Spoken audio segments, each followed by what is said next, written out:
Mbote na biso mbote ya balandi ya Tomi Yeba télévision. Boza vraiment nombreux partout bozali bolandaka Tomi Yeba.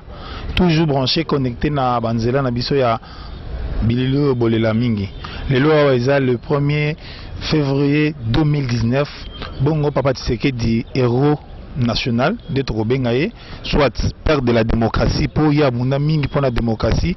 Babundaka na démocratie bazaka 13 mais yé mutatikalaga na litango banda kufa ça fait 2 ans lelo yango lelo tozawa na Notre-Dame toyeko célébrer messe na ndenge Papa Etienne Tshisekedi akufa atikela biso pe eloko atikali tozwi yango mbote mwana mboka mbote mwana mboka Lewis lelo awa toza en direct ya Notre-Dame toye bongo ko célébrer 2e année banda Papa Etienne Tshisekedi akufa atika biso ozana moi commentaire ko sala nano eza lokola maloba na biso.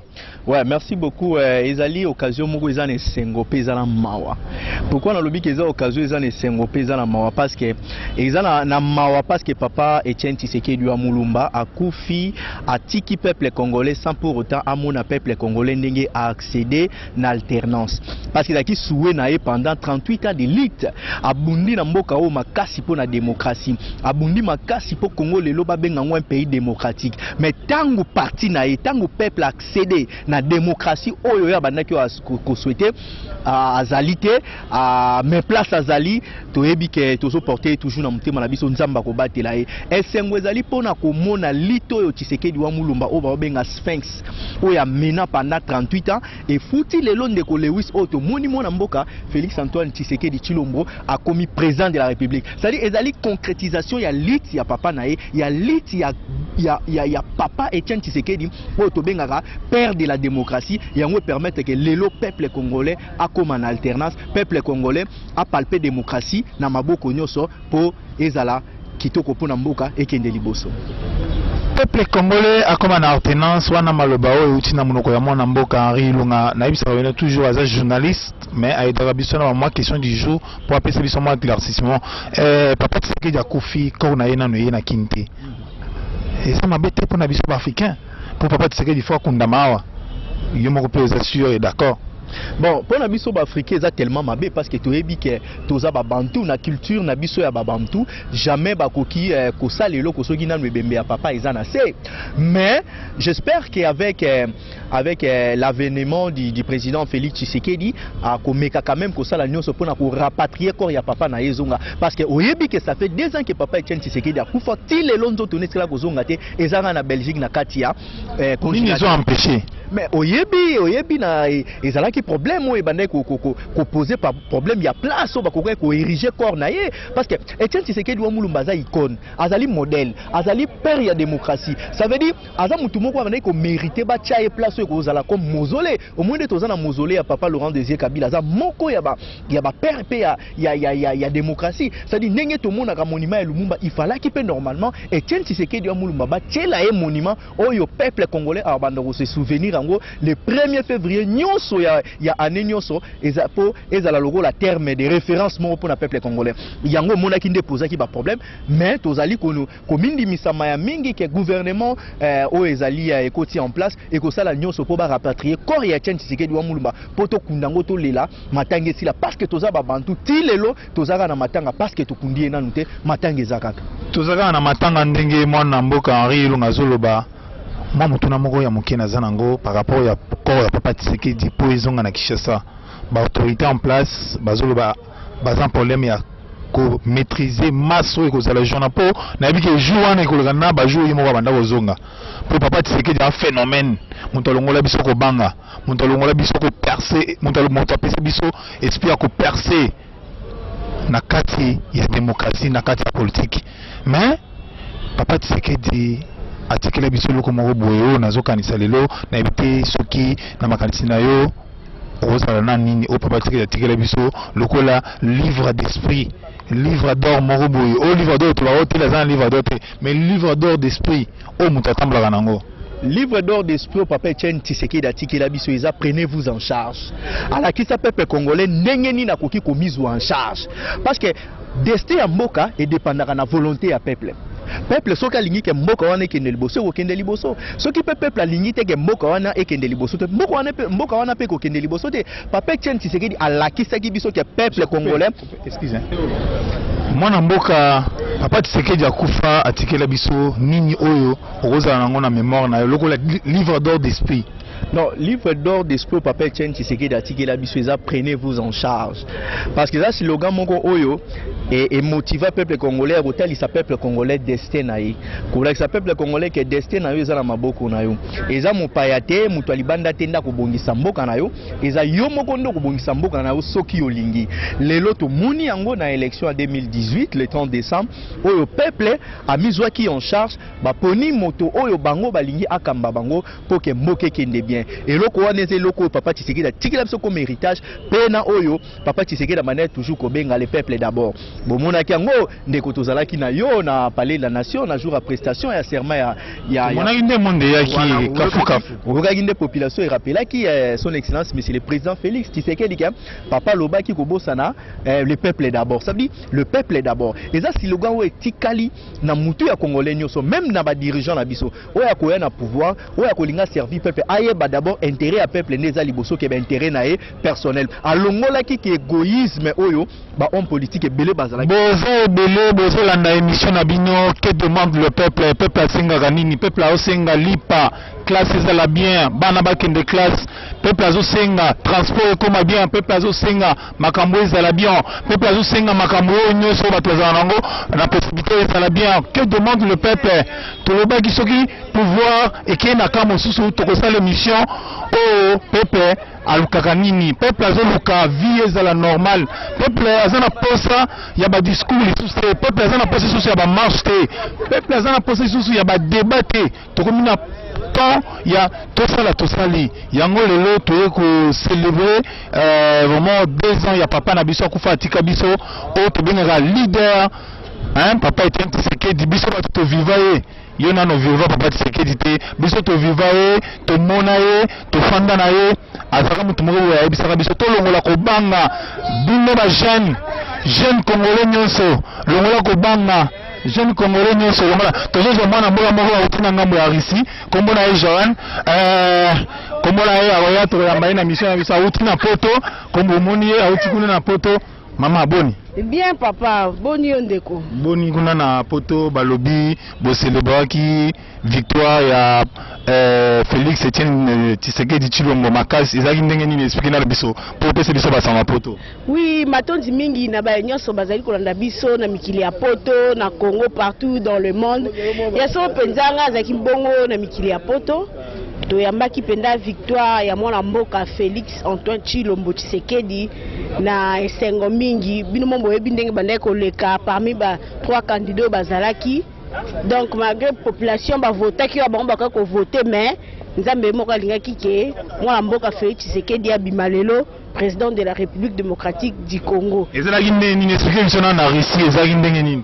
Russie babi penda comité congolaise oya ya Russie kuna basepelaki penda na mwana mboka Félix Tshisekedi bino bomoni na mwa vidéo bande ko poster na ba YouTube bondo mona esengo ndenge tinde ba publier senye zo publier biso tozaki na télévision kala to vetenga kuna malile ki makasi donc tozaki na ndako na ye liboso laptop na ye liboso écran na ye pona kozela kaka victoire ya Etienne Tshisekedi so penda elekaki na kimia makasi. Bon lelo tozo célébrer 2 ans pendant papa akufa na makanisi na yo kozala na moi eloko nini oyo papa tikela biso po papa tikela biso makambo bele yo okanga nini? Ya solo penza lelo 2 ans depuis Etienne Tshisekedi papa na biso akenda pe à son âme ya solo pena bino moyebi mikolelekaki bambulelekaki ndenge l'état moyini o lelo ba dégager batiki mboka Congo ndenge ba komplikaki penza mboka ba komplikaki makambe pona corps eya mais lelo toyebi ke na bokasi ya mwana mboka Félix Tshisekedi loko azwi bongo pouvoir ekoleka na kimia tozaka na posa nzoto ya docteur Etienne Tshisekedi ezonga na mboka Congo to kunde apa na kati ya mboka na biso po kimieza. Vous avez belé mola hande événement ezali à suivre dans les prochains numéros. À suivre.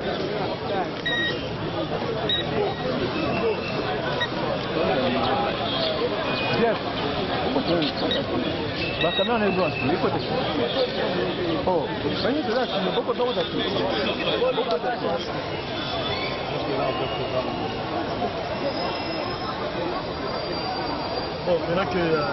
Moyen de s'exprimer pour ce que la démocratie nous donne comme occasion de dire ce que nous avons comme pensée et que nous voulons dire publiquement.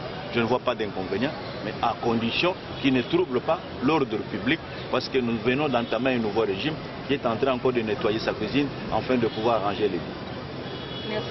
C'est moi qui vous remercie, monsieur de la presse. Moi, je suis le professeur Kandanda Mwele, le président de l'ANCO et le membre animateur principal de RDT, c'est-à-dire le Rassemblement des démocrates Tshisekedi, une de plateformes qui fait partie des GACH qui a accompagné notre candidat. Et aujourd'hui, nous avons le président de la République qui est un des nôtres que nous avons soutenu pendant la campagne électorale. Moi qui l'ai laissé à Pousset, ça me rappelle la première année qu'on était un jour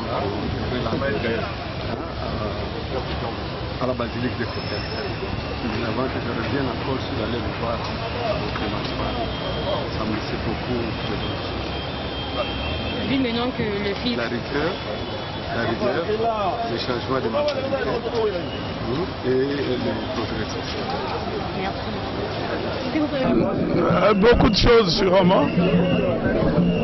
Principalement, c'est que tout le peuple congolais a retenu son combat, comme il le résumait lui-même, pour l'instauration d'un état de droit. Et comme on l'a rappelé ici, à l'église, dans l'homélie, qu'il a appelé le peuple congolais, qu'il a appelé les Congolais à aimer leur pays et à s'aimer eux-mêmes. Et là, nous arrivons à cette importante étape qui consacre un enfant de l'UDPS comme président de la République, chef de l'État. Ce qui donne l'opportunité justement de mettre en application la vision politique de l'UDPS. Mais cela s'est fait alors que notre père n'est pas encore porté en terre, n'a pas encore regagné la terre de ses ancêtres. Ce qui fait que nous avons des sentiments mélangés. Celle de la victoire. Cette victoire, nous en sommes certains, qui a été obtenue aussi par l'accompagnement de son esprit qui a plané sur tous les processus électoraux, le processus qu'il a lui-même balisé depuis sa feuille de route de sortie de crise et qui est passé par des étapes de dialogue parce qu'il était convaincu que pour mettre fin à la crise, il fallait nécessairement recourir au peuple pour avoir sa légitimité. Ce qui désormais est fait pour le nouveau pouvoir qui se met en place. Merci Laurent. Merci.